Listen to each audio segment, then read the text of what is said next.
আসসালামু আলাইকুম। জি ওয়ালাইকুম আসসালাম। এটা জিমের নাম্বার না? না, কোন জায়গায় ফোন করছেন? Bogura. Sorry, wrong number. 5 minute পর সে আবার ফোন করে।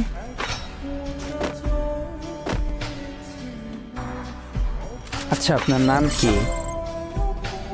মোসাম্মদ নুসরাত জাহান। আপনার? রিফাত। বাসা কোথায়? ধামহাট নওগাঁ। আপনার বাসা কই? বগুড়া আদমদিঘি। আচ্ছা, কোন ক্লাসে পড়েন? ক্লাস 7। ও আচ্ছা, তাইলে তো পিচ্ছি।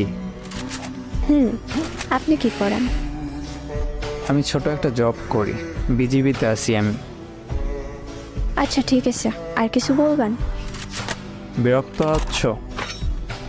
আর শোনো, তুমি আমার অনেক ছোট, তাই তুমি করে বললাম। আর তোমার ভয়েসটা অনেক মিষ্টি। আচ্ছা ঠিক আছে ভাইয়া, ভালো থাকেন। ভাইয়া?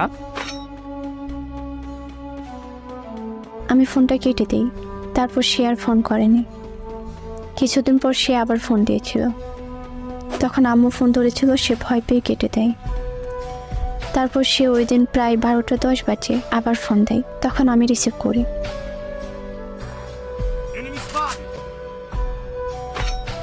কেমন আছো? জি আলহামদুলিল্লাহ। আবার কেন ফোন করেছেন? এত রাগ করো কেন? রাগ করবো না তো কি করব? কেন ফোন দিছেন আবার? তোমার ভয়েসের মায়ায় পড়ে গেছি।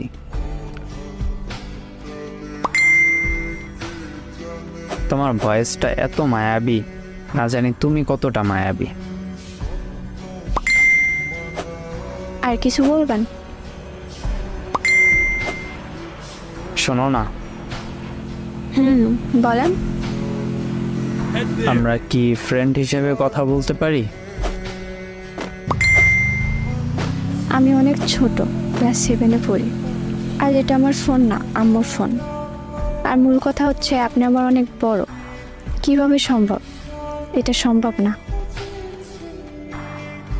সম্পর্ক কখনো বয়স দেখে হয় না। প্লিজ আমার সাথে ফ্রেন্ডশিপ করো, প্লিজ। Help me!